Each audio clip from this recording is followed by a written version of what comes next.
এই কুয়াশা ভরা সকালে আজকে আমাদের রুমে হবে লুচি ঘুগনি। আপনাদের সকলকে স্বাগত জানাই, চলে আসবে এই যে ঘরকন্যা চ্যানেলে। দেখছো কি কুয়াশা দিয়েছে, অবস্থা খারাপ করে দেবে। এরপরে তো খুব গরম গ্রীষ্ম পড়তে শুরু করবে। আমি আমি আগে ভাবতাম যে কুয়াশা দিলে নাকি আবার ঠান্ডা বাড়ে, তারপরে ওটা ওটা আমার নিজস্ব জ্ঞান ছিল, আমার জ্ঞান যে কত দূর সেটা বুঝে গেছি। এখন জানি যে কুয়াশা পড়লে তোমার গরম গরম পড়তে শুরু করে। আমার মা বাবাদের বাড়ির সেদিকে রোদ উঠালে নাকি প্রচুর গরম করে। সকালবেলাতে আর সন্ধ্যাবেলার দিকে একটু ঠান্ডা লাগে। সকালবেলাতে একটু বেশি ঠান্ডা লাগে, সন্ধ্যাবেলাতে একটু কম ঠান্ডা লাগে। আমার মায়ের বাড়িতে জানি বাঁকুড়া। Good morning. কুয়াশা ভরা সকালে সবাইকে গুড মর্নিং। জানি না সবার বাড়ি সেই দিকে এইরকমই কুয়াশা কিনা। তিনতলাতে দাঁড়িয়েছি, এখানে তো গাছগুলো পর্যন্ত, দূরের গাছগুলো পর্যন্ত দেখা যায় না। এখানে যদিও বা গাছ আছে, সেখানে তো সেদিকে একটা রোড, সেই পজিশনে একটা রাস্তা রোড আছে, সেটাও দেখা যাচ্ছে না।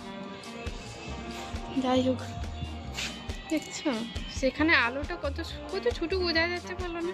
খানিক্ষণ পরে হয়তো সেটাও বোঝা যাবে না, মানে যত বেলা বাড়ছে না তত এরকম কুয়াশা হয়ে যাচ্ছে। দেখছো কুয়াশা, বাতাসটার সাথে সাথে কুয়াশাগুলো এখন ভেসে আসছে। যাই হোক, আজ আমি 7-8 দিন পর আবার ব্লগ করা শুরু করলাম।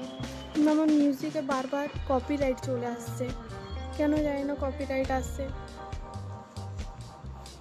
ফ্রি মিউজিকই দিচ্ছি কিন্তু কপিরাইট আসছে। কি ব্লগ বানাবো, ভিউজ না হলে? 20টা সাবস্ক্রাইবার আছে, 20টা সাবস্ক্রাইবারই, তার একটা বেশি বাড়েনি। সাবস্ক্রাইবার বাড়লে তবু মন যায় হ্যাঁ ভিডিও বানাই। তারপর হচ্ছে তোমার ভিউজ হলে মনে হয় হ্যাঁ ঠিক আছে, ভিউজ, সাবস্ক্রাইবার, লাইক ঠিক আছে, লাইক মোটামুটি হলেই হবে। কিন্তু এইসব না হলে না, মানে ভিডিও বানানোর ইচ্ছাটাই থাকে না। যারা ভাইরাল হয় তারা ভাইরাল হয়ে যায়। আচ্ছা, ভাইরাল হলে যে মানুষ ভিডিও দেখবে, ভাইরাল হলে যে মানুষ ভিডিও দেখবে না, তেমন তো কোনো কথা নেই, তাই না? সকলে একটু চ্যানেল, নতুন চ্যানেল না, সেই জন্য কেউ ঢুকতে চায় না। তারপর আবার ভয়েস, ভাইরাল ভয়েস নয়, ভাইরাল ভয়েস হলেও ঢুকে যাবে সবাই তার চ্যানেলে। তারপর হচ্ছে ফেস, ভাইরাল ফেস হলেও ঢুকে যায়। একটা লোক পের হলো বিড়ির গন্ধ, বাবা আমার বিড়ি সিগারেটের গন্ধ এত স্মেল বাজে লাগে না, কি বলবো। বাতাস দিচ্ছে কেমন, পশুগুলো দৌড়ে দৌড়ে যাচ্ছে, দেখছো বোঝা যাচ্ছে। এবার আমি মুখটা, আমরা ছোটোবেলায় কী করতাম, মুখটা হা করতাম, মুখের থেকে কত ধোঁয়া বেরোতো শীতকালে। আমরা সবই হচ্ছে সুবিধাভোগী মানুষ, সুবিধাভোগী মানুষ। শীতকাল হলে বলা হবে যে গ্রীষ্মকাল ভালো, আবার গ্রীষ্মকাল হলে বলবো বাবা এত গরম।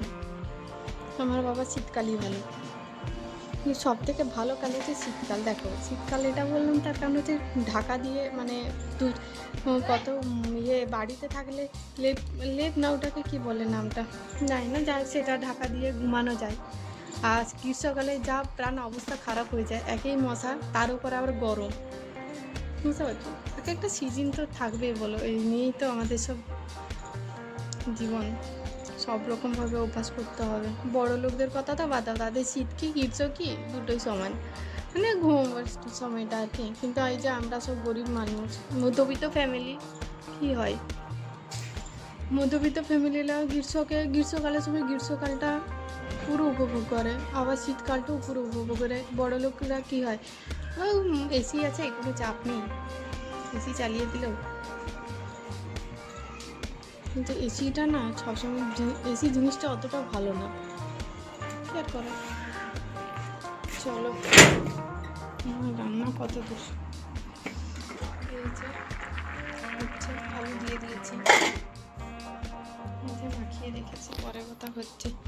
কি আর করবো, সকালবেলাতে কাজ টাজও থাকে না। আমার শ্বশুর বাড়িতে এত এত কাজ, কিন্তু আমার এখানে এক ফোঁটা কোনো কাজ নেই, খাই দাই ঘুমাই, শুয়ে বললাম। ঠিক আছে না, পরে কথা হবে তোমাদের সাথে। ব্লগ কেউ দেখে না, তোমাদের সকলকে রিকোয়েস্ট, তোমরা আসো, ব্লগ দেখো, সাবস্ক্রাইব করো, এইভাবেই তো বাড়বে, তাই না চ্যানেল। ঠিক আছে না, পরে কথা হচ্ছে।